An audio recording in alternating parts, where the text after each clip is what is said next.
Hi, and welcome to Basic Folk, where we have honest conversations with folk musicians on the Bluegrass Situation Podcast Network.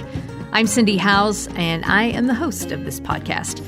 Before we get into our guest today, Antje Duvekot, I want to encourage you to sign up for Basic Folk's mailing list. You can do that at our website, basicfolk.com. There's like a red sign up for the newsletter button that you can click on. You can also stay in touch with us on social media. We are on Instagram and Facebook at Basic Folk Pod. We are listener supported. So if you want to pitch in a couple of bucks, you can head to the website, basicfolk.com. If you go to the store, you can get a Basic Folk beanie. It's $5 a month. It's a handmade beanie made by my mom, and it has a little Basic Folk tag on it. It comes in an awesome color. It's a great situation because it's beanie season. Again, I know I said it a couple times. If you listen to this podcast a lot, I'm like a broken record. But anyways, your support really does help make a difference and help keep this thing going. You know, it's all happening here on Basic Folk. I am beside myself about this interview today with Antje Duvekot. So Antje is confronting trauma with a newfound wisdom and fierceness on her new record, My New Wild West, her best in her 20-plus year career, produced by her friend Mark Orelli. To put it plainly, Antje, who moved to America from Germany at age 13, had a really rough time as a teenager. She was transplanted to a totally new universe with a new language she barely understood, with unsupportive and abusive parents. She soothed herself with music, her first love. She sang and played guitar very quietly, which is translated to the musician she has become. Her voice can be soft, childlike, and playful, but it can also be strong and deep. The control is incredible. Not to mention, this woman's observation of the world is profound. In each song, she creates worlds that come to life with her poignant lyricism. It's arresting and always unexpected. This interview was different for me in that Antje and I have known each other for over 2 decades. And that's happened before on Basic Folk, but it feels like our careers started on the exact same day and we've grown together in this messy business. The story is that we met at Club Passim. Maybe it was a Gillian Welch tribute night, and totally thanks to Matt Smith in Cambridge, Massachusetts, around 2002. It took one song and I was floored. She gave me her CD. I took it and played it over and over again on the WERS Coffeehouse, which was the morning folk show there. Every Coffeehouse DJ knew how to spell her name and would expect to field calls every time we played her music. That just doesn't happen anymore. It was right at the end of an era when radio could do that. From there, Antje's career took shape, and I'll be forever grateful to her for that experience. It really felt like radio at its best, connecting a community with something it needed in an organic way. It's good to get back together in our conversation, and please excuse me if I'm a little too casual on this one. We're going to take a listen to a song from her new album, and then we'll get to our conversation with Antje. Here is Girl on a Wire. It's Antje Duvekot on Basic Folk.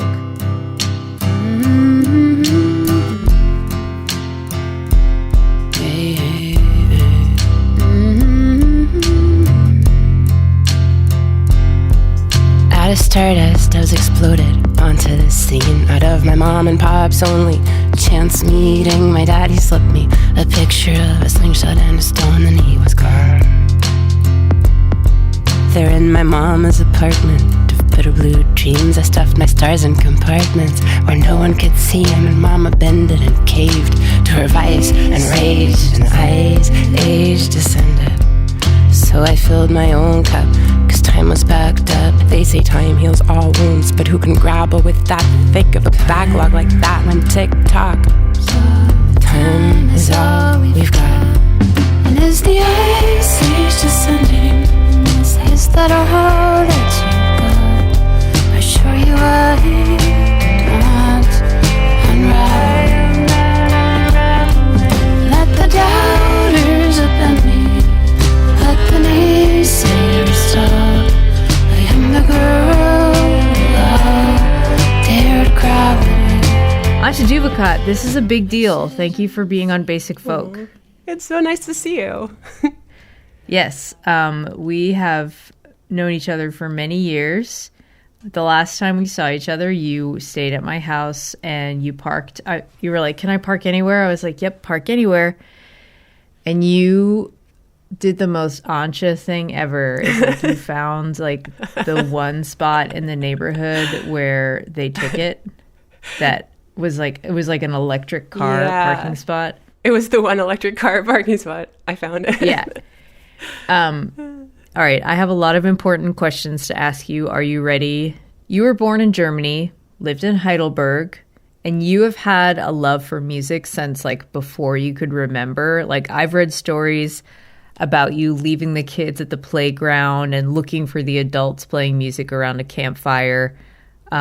Where were you finding those musical adults? Like what did the scene look like for you musically in Germany? Yeah, I was born craving music as far as I remember. And my family was not musical per se. I would think they did not even listen to music a ton. And I knew I loved it. And I remember being very young and just wanting to hear it. And I remember feeling that sort of like helpless, impotent feeling where I'm just like, I really like this music thing, but I don't have access to it. So if I heard like a song on TV or something, I would try to memorize it and sing it to myself, knowing though that there's like a small chance that I'll ever hear it again. And I remember feeling so frustrated at not being able to control like access to this thing that I loved so much. But I know that I did like anything in my power to get near it. And lucky for me, back in those days in Germany in the 1970s, essentially, music was still like a thing that grown-ups did kind of culturally. Like there were like these old German folk songs that like there would be these barbecue get-togethers, and my family would take me and all the other kids were playing in the woods, but I would sit by the campfire and just listen to the adults singing these old folk songs. And that's something they did back then. Lucky for me, because I just wanted more of the music. And then also lucky for me, in school there was a lot of singing. So I think both the folk songs of Germany, those old like songs from the youth movement, they were being sung in school, like as part of the curriculum. And they were like songs from the 1800s, early 1900s about adventuring and being outdoors, like kind of campfire scouting songs. And they were old. So I also feel like I was kind of tapping into some tradition of being outside and singing in German. Do you still feel a connection to those songs? Yes. I mean, they're hokey. I don't think kids in Germany would be singing them anymore nowadays. So I think I was kind of riding like the tail end of this historical phenomenon where songs were being passed down. And I'm pretty sure that's dead now. But I mean, of course, they still live in my heart as like the first songs I ever learned, and they were very singable. Oh, wow. You lived in Germany until you were 13, which is like a very tender and formative age. How do you think your first 13 years in Germany have impacted the adult and also like impacted the musician, especially hearing about those German folk songs? How has that impacted the musician you are today? I mean, that's a long question, as in it was obviously like a progression of events, but music instantly resonated with me. And I, as a kid, like I said, I would gravitate toward those songs. And then at some point my parents gave me like a tape recorder, and I was very good at self-entertaining. I would just sing into this tape recorder and then sing along with myself. And I think I spent my entire childhood like that. Like I was just like, I don't know, I was very like introverted in a way that I was obsessed with the music thing. The first song I ever wrote was about the horse that I was in love with. I used to go to pony camp. And there was this horse named Henry, so I wrote the song about how much I love Henry, and then I sang it into the tape recorder by myself. So I don't know, I guess maybe the tradition of sort of turning inward toward like expressing myself musically started early. But I started playing guitar later. Actually, it's funny because in first grade, my parents did send me to guitar class, like classical guitar. But I was a little lazy. I did not like the practicing element. And I had kind of an implicit agreement with my guitar teacher, who was from like Eastern Europe somewhere. And he didn't really feel like teaching me, and I didn't want to practice. And so we would get together at these lessons, and he would like be eating sandwiches and telling me about the old country.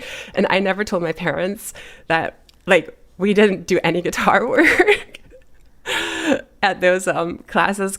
And then I kind of gave up. So my first foray into guitar was nothing. Like I did not practice at all. But then later, I guess, when I moved to the States, I had a guitar, and I started to, just kind of teach myself by ear.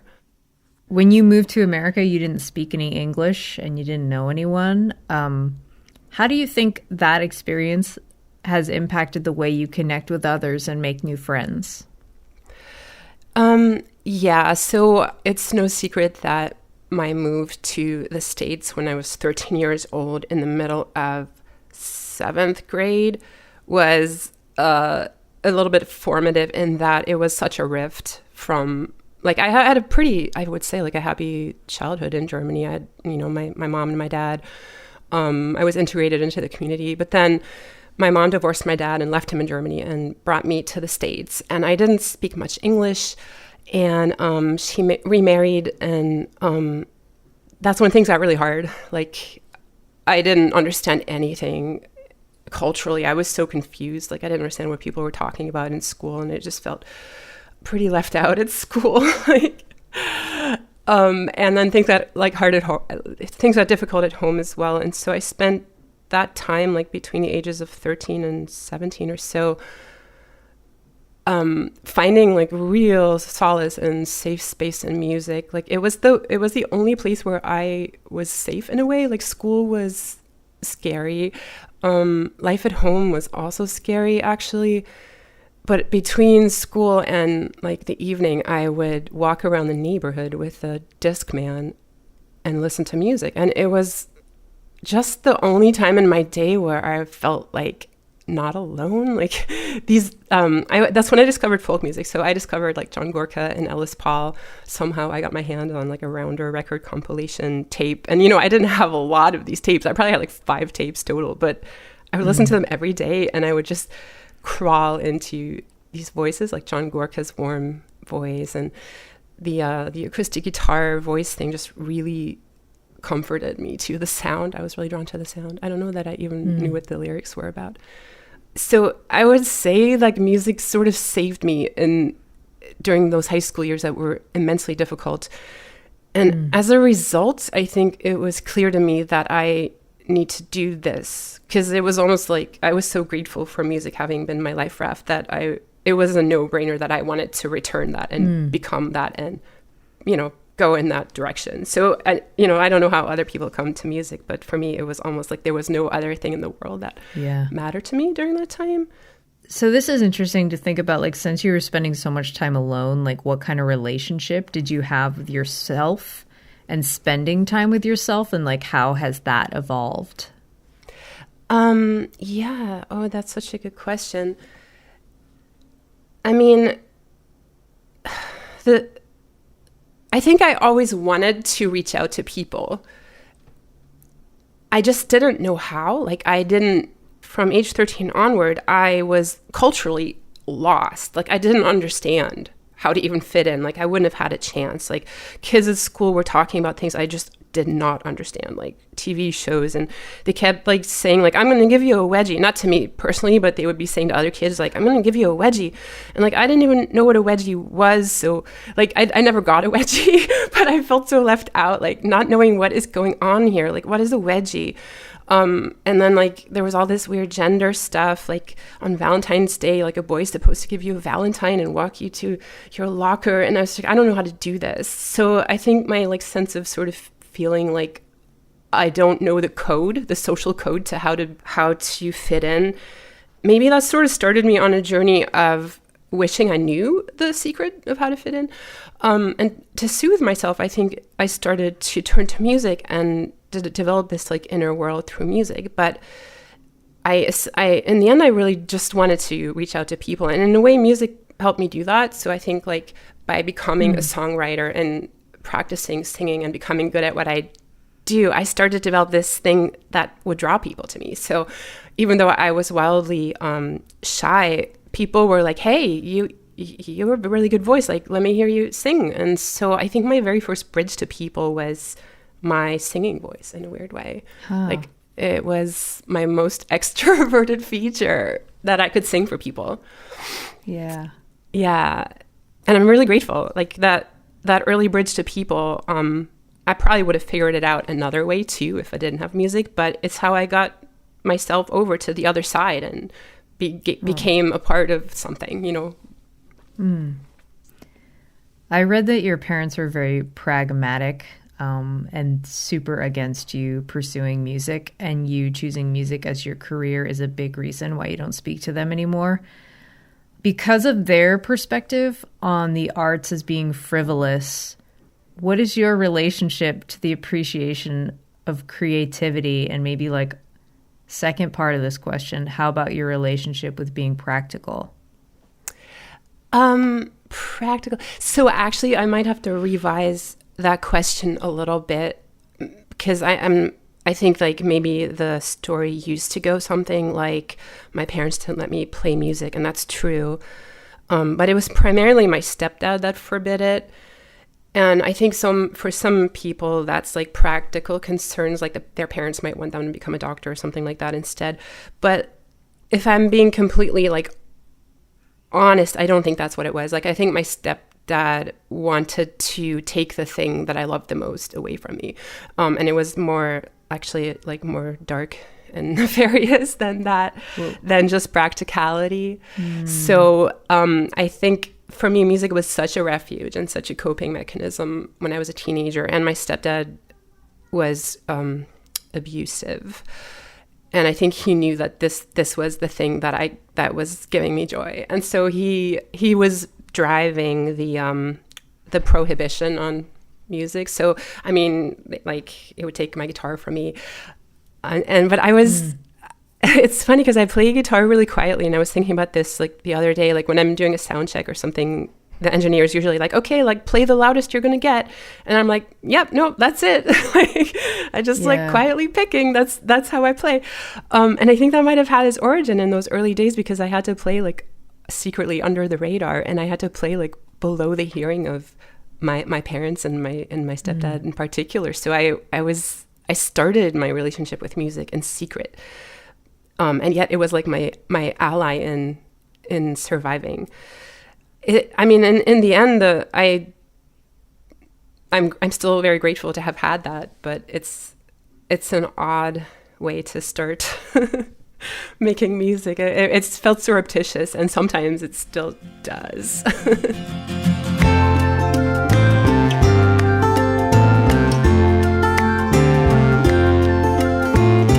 Okay, so it cannot be overstated that music saved your life. It was a comfort, it was protection, it was family. I remember hearing stories of you like sitting in a closet quietly listening to Ellis Paul.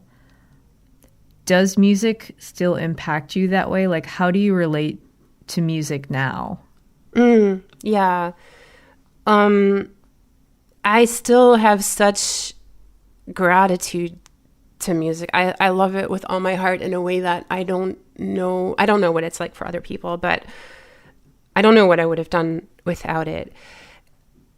But also I'm highly aware that it was a placeholder, you know, it was a placeholder for intimacy and joy and safety, emotional safety, being seen. Like I felt so seen by like also some of the early songwriters I listened to, like Dar Williams and Ani DiFranco. Like I felt like they saw me and music saw me. But of course it wasn't a real relationship, as in like Dar Williams and Ani DiFranco didn't know me personally or anything like that. So I feel like it was a placeholder for like actually quite a long time and a bridge. And I was able to, luckily I had some talent, so I was able to play for people and then meet people in real life. And slowly I think I crossed over to actually have real relationships with actual people, not just with like a song. And so my whole life has been this like kind of switch where my allegiance, you know, has shifted. Like I don't need music in the way I used to it's more of an add-on, something that makes my life beautiful, and I'm so grateful that it got me to this point. But the balance is definitely shifted toward having it be something that's more like, it's a nice thing in my life, but it's not, survival anymore. Right. Can you describe what it was like to discover the therapeutic value of songwriting? Like, before you discovered songwriting as a way to process your feelings, like, what was it like for you to actually like deal with your surroundings, deal with your feelings, versus after you discovered songwriting? I wish I remembered sort of that transition. I mean, to me, it all was kind of simultaneously, like right around when I was 13, when things got really hard. I also think I started writing songs shortly thereafter. So I don't remember having known an interim where I didn't have that that way of processing my world. I do remember for a long time just writing songs by myself, for myself, in this vacuum. And there did come a point where I wanted to share them, and I ended up, making a little album. And then when people heard them, I think a new era started, namely that of like, disclosing my secrets in song to people. And I think like right around the time that you met me, I was starting to have my material heard, my songs heard. And I remember that time vividly because I had, I've never known a different way of writing other than the raw, honest way. And again, it wasn't so much a choice as it was a survival mechanism. So I don't know that I could have not been raw and honest, because it really was like a necessity for creating some kind of healing and community. But when people resonated with my songs and I got enough feedback that people were taking something away from my songs that was helping them, I felt in some ways like vindicated to keep doing that. Like if my sort of like personal ruminations had not also resonated with other human beings, I don't think I would have kept doing it. But because it seemed like it was a win-win, like a healing for myself and for other people, which then after that, it just kind of became a way of life. But I think it wasn't a choice for a long time. Like, I think I was just chasing this like desperate path for sharing and being seen by like a collective more than individuals through song. But it felt like I would disappear if I didn't have that. So I just had to keep writing and sharing myself. And it was raw, and it kind of like, in retrospect, it feels like I was just sort of like bleeding all over the stage, bleeding all over my albums. Maybe that's a little dramatic, but that's how I remember it. Be dramatic, bleed everywhere. But Cindy, that's to say that I'm also really grateful that I don't have to bleed so much anymore. Like, oh yeah, it was good, and it was the only way to get to where I am now. But it didn't feel empowering as much as a necessity. Whereas now, for me, music is it's more of a choice. Like, if I don't write a song today, and I never write a song again, and I never share a song again, I'll be okay. I don't need it. And so now I'm choosing it, and every song I write from here on out is a luxury and a choice, and it feels much more empowered, honestly. To be. That's great. You have a keen sense of curiosity and exploration, and that is like your main method of practicing music, like exploring instruments and sounds. And I also wonder if like exploring poetry and wordplay and words in general is part of that play, and creativity seems to unearth your inner child. Do you feel like that's true? And like, how do you get into that state? What draws me to the form is probably less musicianship and more the vulnerability and the sharing part, as aforementioned. I've never been that disciplined at like practicing becoming virtuoso on guitar or anything like that, because I'm always so eager to create something new and write a song. Like, I can't practice the guitar because I'm like, I'd rather write a song. I find the creative process, and I'm just hungry for the creative process and creating something. Lyrics, metaphors, they kind of just come to me. I have a very metaphorical mind, so I think thoughts, and instantly a metaphor comes along with with a thought I have. It's just the way my... How many metaphors have you been thinking of in this interview? Oh, many. I've been a boat. I've been a tree. Like, there's always like an analogy that comes. It's really automatic. Like the other day I was teaching and I was thinking like, wow, when you're a teacher, you really need people's faces to like look at the faces and be like sure that they're following what you're saying. And then the minute I have a thought like that, I'm like, faces are like storefronts. They're like open for business and their lights are on or they're shuttered up. Like I don't work at metaphor. It just comes with everything I think. Wow. So I'm really grateful that I have that actually helps me make a living, because otherwise it would just be an annoying function of my brain that has like no purpose at all.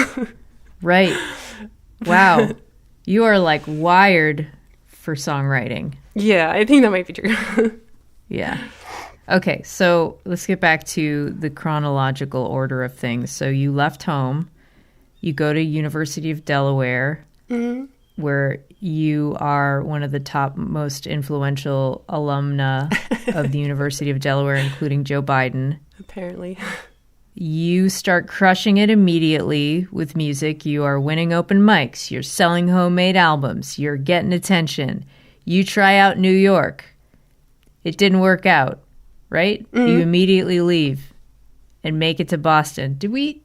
I remember, I have a memory of like being in an apartment of yours in Brooklyn. And I remember I poured a glass of milk into one of your plants and you got mad at me. Oh, I'm sorry. No, you were correct. I was like, oh, I didn't even think of milk is not good for plants. It might have been good nutrients. I just remember coming to your apartment and you had that rat named Rats. But that was later. That was in Boston.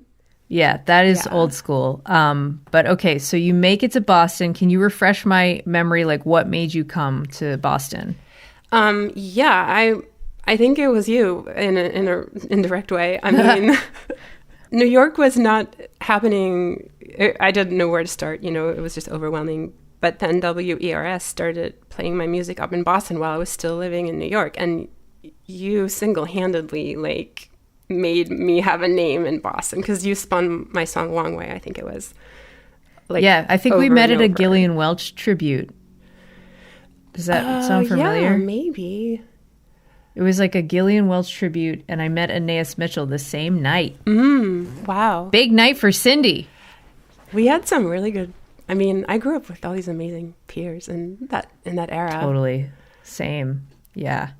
It was a really great time. And back then you had the power, I suppose, to just play whatever you wanted to play, right? And you... Yeah. I haven't had it since. I mean, it really was kind of the tail end of a time when like you spun me on the actual radio over the airwaves, and it resulted in like CD sales, and it resulted in my being able to start to make a living. So much has changed since that time. Let's set the scene. It's like 2002, 2003. You're in Boston. I was there working at WERS. You started lighting up the town, turning heads, selling out shows. Every morning DJ that worked at WERS, which had a folk show, a historical folk show that had been around for like, I think at that point it had been around for 20-ish years, called the Coffeehouse. Every Coffeehouse DJ knew how to spell Antje Duvekot. We all practice how to say Antje Duvekot. We still don't say it correctly, but every time a Coffeehouse DJ would play Antje Duvekot, they would expect calls like every time that it got played. And it was like... Just to ask like how to say my name. Yeah, like, who is that? And then you'd say it, and then you'd be like, Antje. So like every single one of them knew how to do it. But it was nuts, but... And I'm not sure like what you thought your career was going to look like, but it seemed like you were poised for like something like pretty huge based on like what we were all experiencing firsthand. How do you feel about the way your career started, like after going through that story, like versus like what your career became? I mean, it really did start in this beautiful way where, like you said, like us getting radio airplay, And I got to headline at Club Passim shortly thereafter, which to me was just like this amazing mythical place. And I met some of my friends. I got to be part of that actual community, because the community around Club Passim at that time and still today is so warm and personable, and artists are excited about each other's songs. Like I didn't feel that way in New York. New York felt scattered and competitive. And then when I started to get some traction up here in Boston, not only did I feel like I should probably live where things are happening, but I also wanted to be part of that physical community with Matt Smith and all the people who are now all like, on doing great things. Like, and I moved in with some other musicians like Chris O'Brien. And it was just such an exciting time. It was really the first time I felt belonging. Like, I write songs, all these people I'm meeting write songs, and it was so exciting because we were all standing at the beginning, like this like full of hopes and dreams era. Yeah, it was really like one of my favorite times in my life, actually. And then the kind of like the crowning, the next step that I think really pushed me toward becoming a professional musician was that Ellis Paul took an interest in me. He's a Boston-based singer-songwriter that already had a pretty strong career, and he heard me play in Philly, actually, and he got me to his manager, Ralph Jacquedine, and he signed me. And I think from then on, like the year 2004, I was able to make a living in music, because CD sales is a big part of that. Like, wow. I was able to open for Ellis Paul and sell like 50 CDs in a night, and suddenly I could quit my, my whatever, I don't even want to call it day job. I was just doing random things like waitressing or nannying, or I was able to quit all that. And from that day onward, I've been making my living in music, which is a miracle.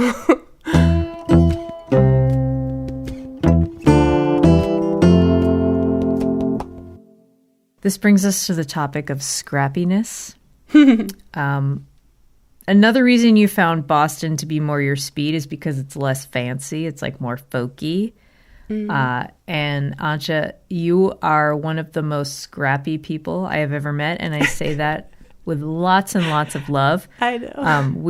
We have traveled together, and you are the most budget traveler. Like, you are not fussy about anything.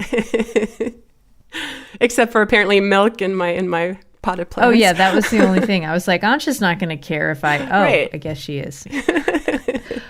I also will say, when Antje and I went on a road trip one time, she picked me up in Atlanta and we drove to Philly, and she was like, I have an infestation of ants in my car. Hope that's okay with you. And I was like, sorry about I became okay with it. Yeah, I became okay with it. Where do you see your scrappiness, and how does it make its way into your music? It's so funny, because I was just teaching a songwriting camp with Ellis Paul, and he introduced me as, when he first met me and I walked into the Tin Angel, he was like, who is this woman? She's like a forest creature. And I wasn't sure if she was homeless. Like, so he has a similar description of me at the time. And there were times I was living in my car.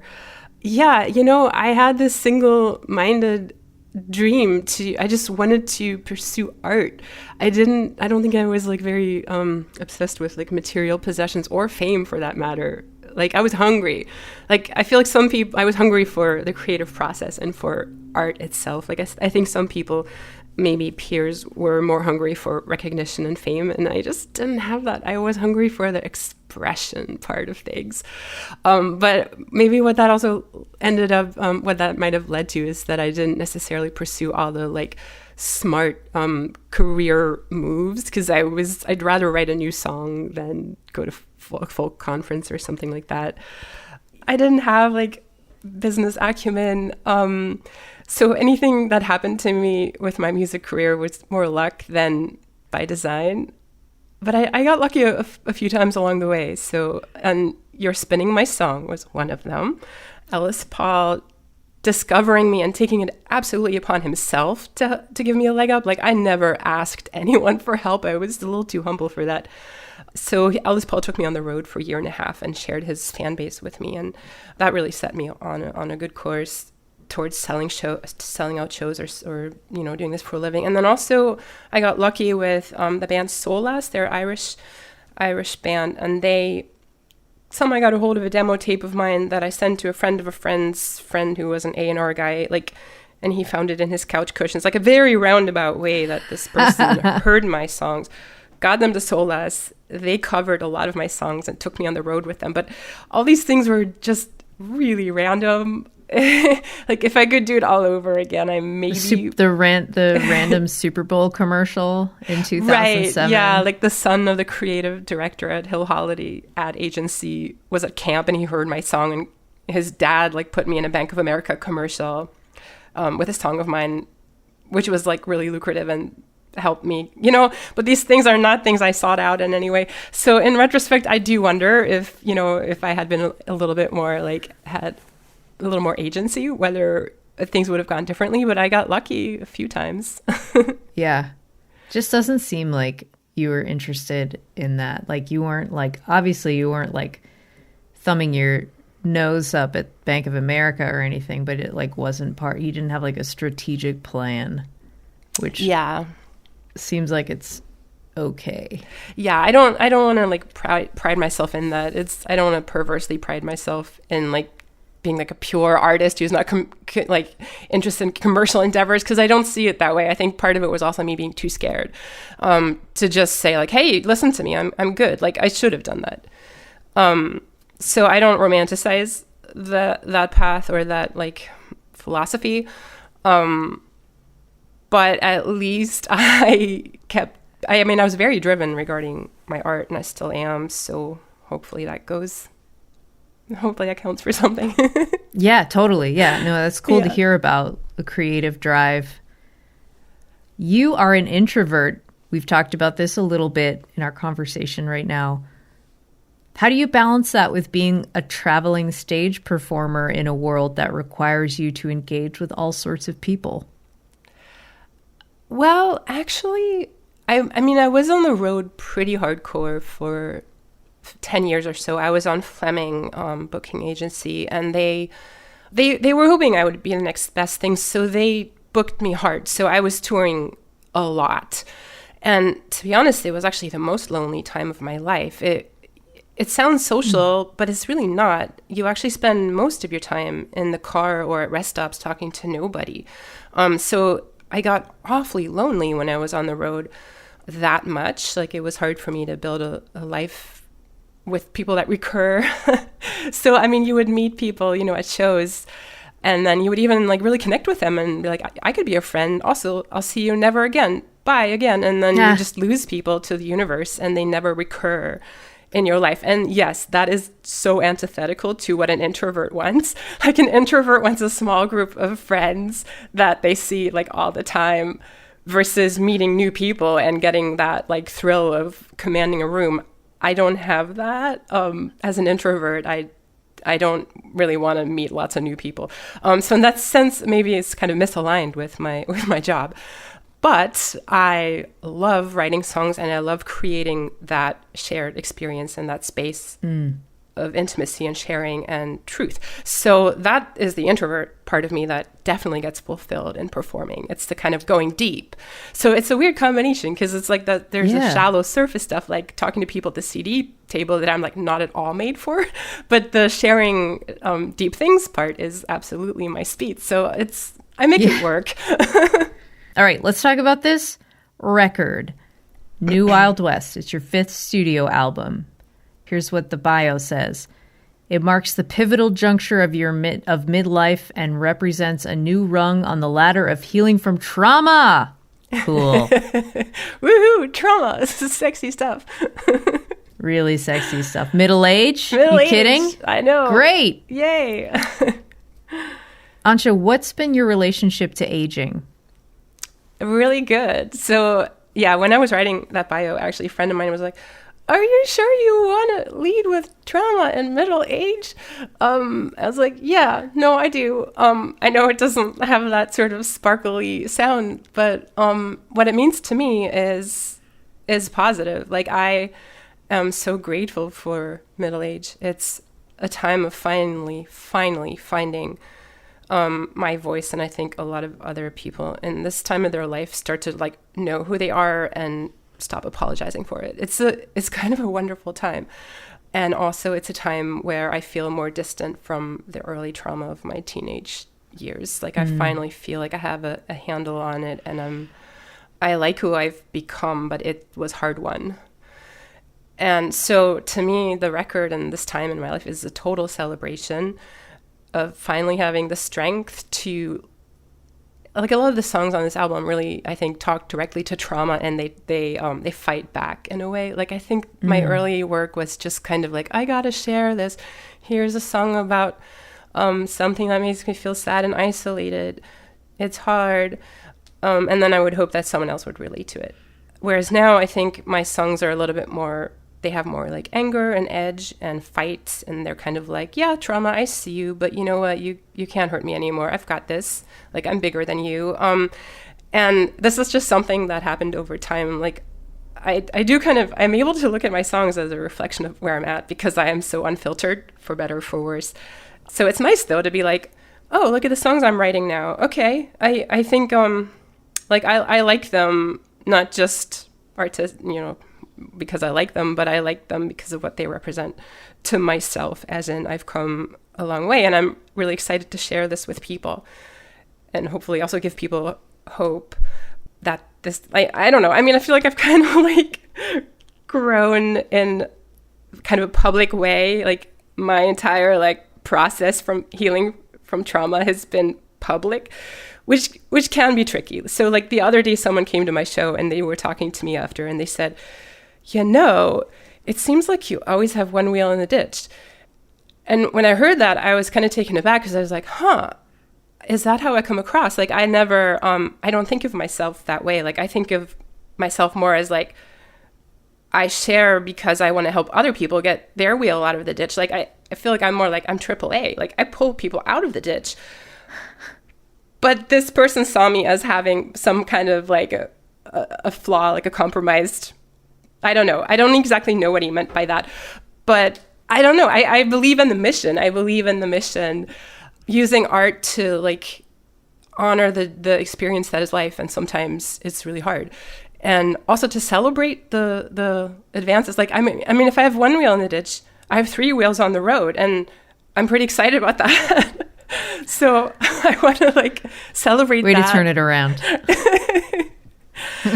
I don't know. I just like, maybe I just assume that I'm just going under the assumption that other people have, don't have everything figured out either. And therefore I feel like it's a service and it's a gift.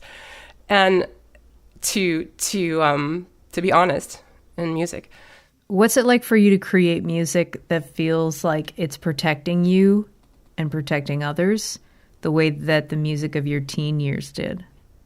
Yeah, so maybe I want to talk about how protected I felt by my heroes.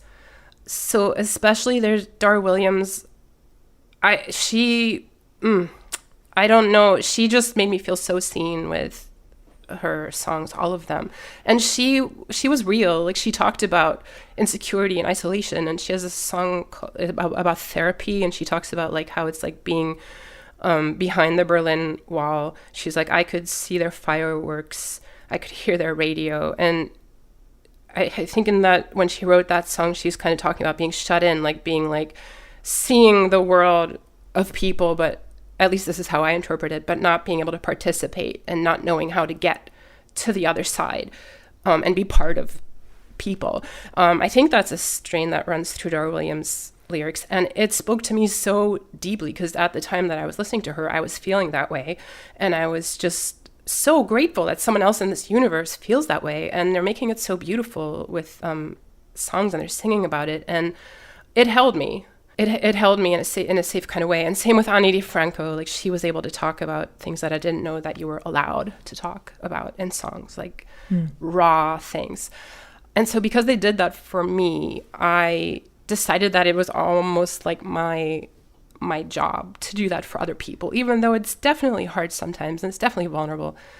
Yeah, some people might see it and be like, oh, that's unbecoming. Like, oh, wow, you're sharing a lot.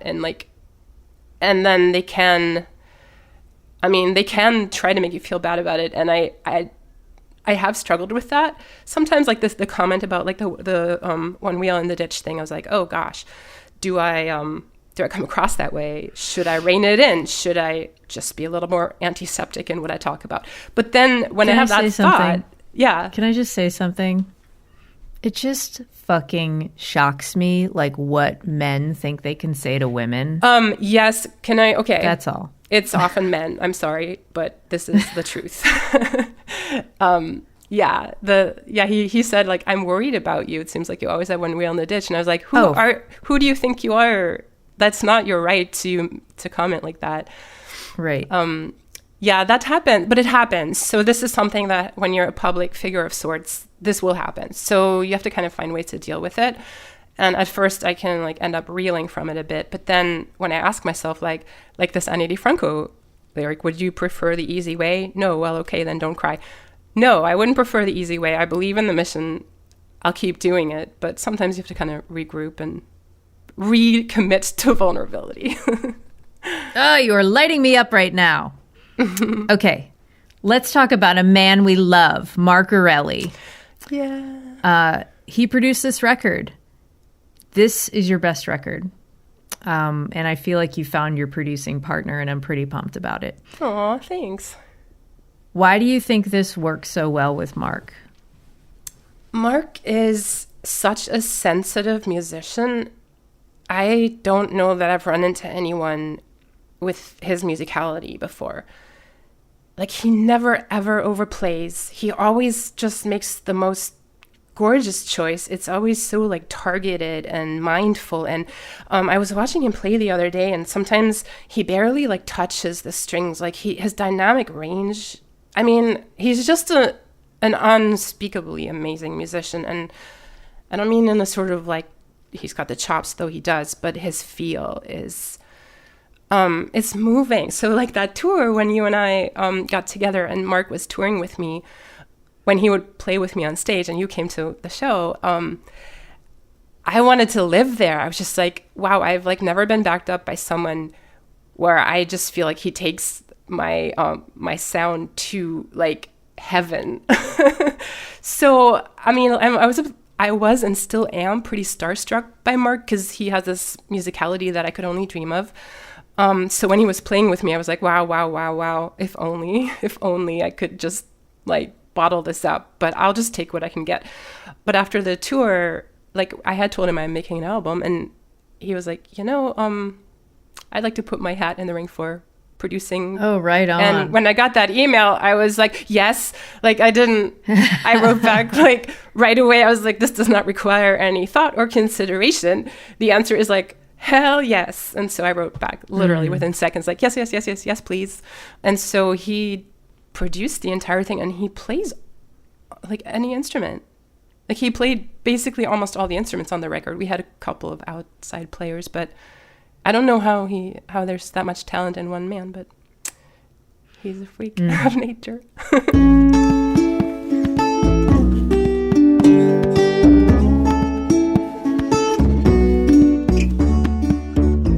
Your singing voice is, I don't know, it's just like a roller coaster. It's awesome.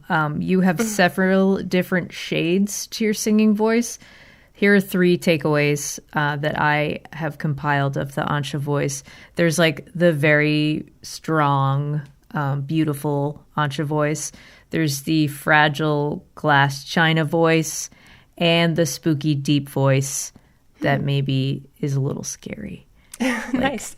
If you were my mother and you used that voice, I would do whatever you said because I would be frightened. But like, really, in the singing way, it's like very effective. What do you think about each of your voices, and how are you using them to express these songs? I mean, I've always liked my voice. So, like, of all the things that I've definitely managed to be insecure about in my life, my voice was always something I felt so pleased with. But it's been fun to discover more and more facets of it. Voice is so alive. Like, it changes from day to day, and I love that, especially in a recording sense. Like, if I sing in the morning, it's a different animal than if I sing in the evening. And you can kind of learn to control your voice as you go, but not entirely. There's an element of, like, it's its own live animal, and you can maybe ride it, but you can't fully harness it. But I love that mystery. Metaphor! Oh, yeah, there you go. It's always the metaphor.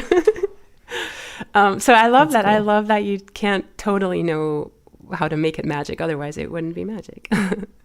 All of these songs are great, but the one that really had me wondering about was Girl on a Wire, and it revisits that tightrope metaphor from your 2009 song Vertigo, from the album The Near Demise of the High Wire Dancer, where the protagonist says, "I will break all my bones, I lied about the vertigo."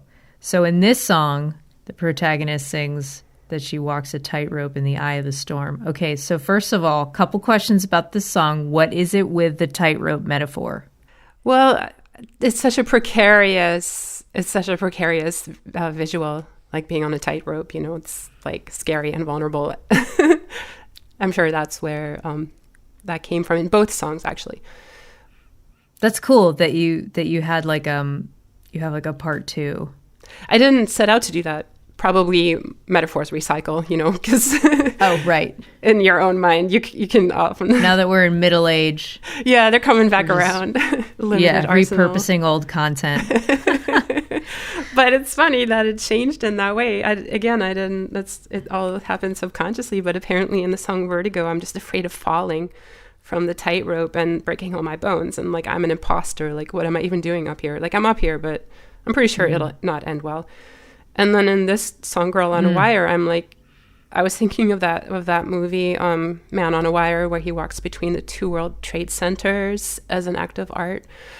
Beautiful tightrope dancer. And I was thinking about like he knows he's not going to fall, and I felt like more like I was channeling him in this last song. Like, I've got this. Like, it's precarious, but I've totally got this. And not only that, I'm a girl. Like, something that bothered me about that documentary is that so it's called Man on a Wire, and I think it was a French guy who endeavored to walk between the two World Trade Centers. He illegally strung a wire between the two. It was an amazing feat of public art, but they made a documentary about him, and the whole time he's the star, but he has a girlfriend, and she appears in the documentary, and she's kind of just like a supportive character, but she's also a tightrope walker.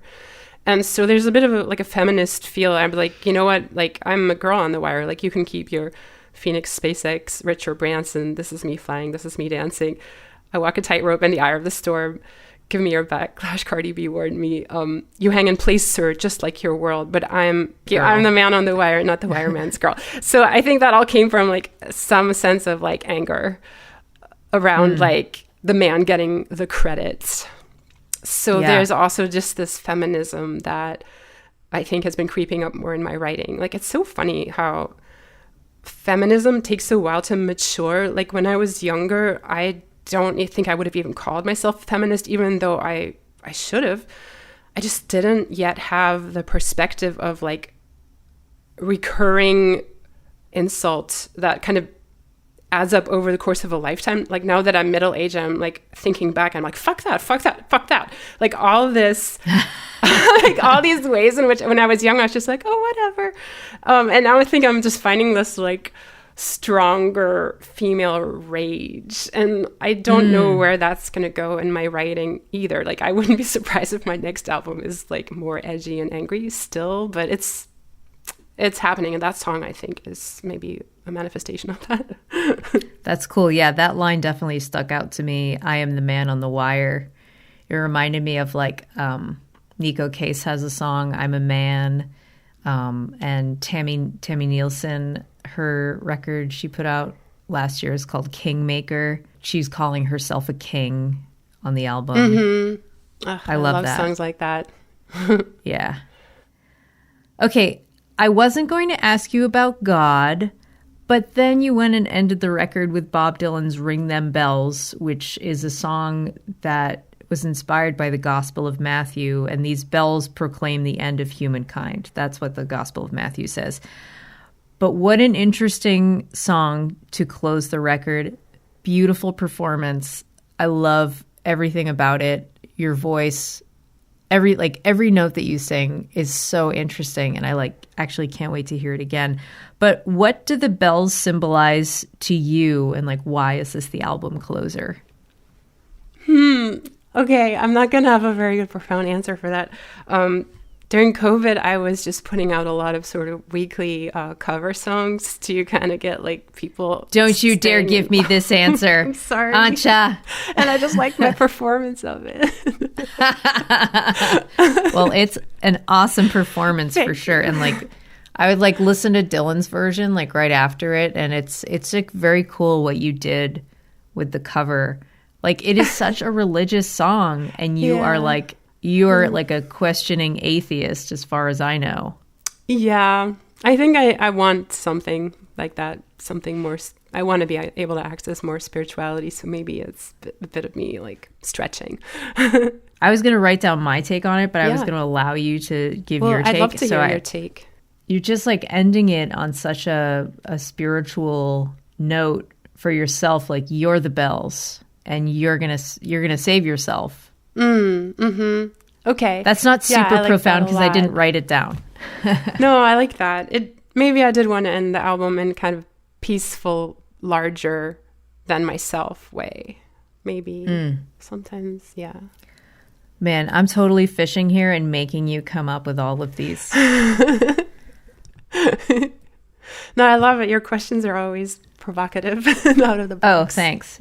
Well, I hope that so we're about to do the lightning round. And I hope that I haven't been too familiar in this interview. I just love you so much. And I have such a lot of fun talking to you and I don't get to do it that often. So I hope I haven't been too silly. Oh God, no, I'm so amazed with what you've done. I mean, you were already amazing at what you do back then, but you're so good at what you do. And I love also that you go deep with people. That's part of why I was excited to do this podcast. So. Sweet. Oh, great. All right. Now let's have some fun. Thank you very much. Let's have some fun. Let's do the lightning round. All right. Antje Duvekot, what is your favorite German treat? Oh, Dominosteine. It's a Christmas pastry. Who brings you the pastry? I guess Nikolaus. Yeah. Okay. What is your favorite method of transportation? Train. Who's your favorite person to sing with? Alice Paul. Oh. What was your first concert? Phil Collins from behind. I had seats that were behind him. Oh, nice. That's funny. Where is the weirdest place you have ever practiced music? I don't know. In the stairwell in my dorm. That's not very weird, but I spent a lot of hours there. Right. It was a time. Okay, Antje, it's the prom. How are you wearing your hair? I never did the hairspray thing, so just like normal. Like normal. Okay. Yeah. Messy bun. With probably bangs. Yeah. Yes. All right, last one. Where's the most beautiful place in the world? Big Sur, California. Ooh, good answer. Antje, thank you so much for talking to me. Congratulations on the new album, New Wild West. It's amazing. I'm so glad you like it. Thank you. So wonderful to catch up with you. Likewise, Cindy, and I hope I see you next time in Pittsburgh. This episode of Basic Folk was produced by me, Cindy Howes. Our music composed by Alex Stanton. Basic Folk is on the Bluegrass Situation Podcast Network. You can find all of our episodes there, or you can go to the SiriusXM app and search for Basic Folk. You can find us wherever you get podcasts. You can also check out our website, basicfolk.com. If you enjoyed this episode, please share it with a friend. Maybe you can share it with that friend who had her dog outside the folk club one time, and this guy walked up to her and was talking to her like he had met her before. And then he was like, wow, your dog got fat. And then you're just like, couldn't believe the things that men say to women just because they don't know what to say to them. Anyways, send that to your friend. I think she would really enjoy this episode. All right, thanks for listening all the way to the end. I'll talk to you later. Bye.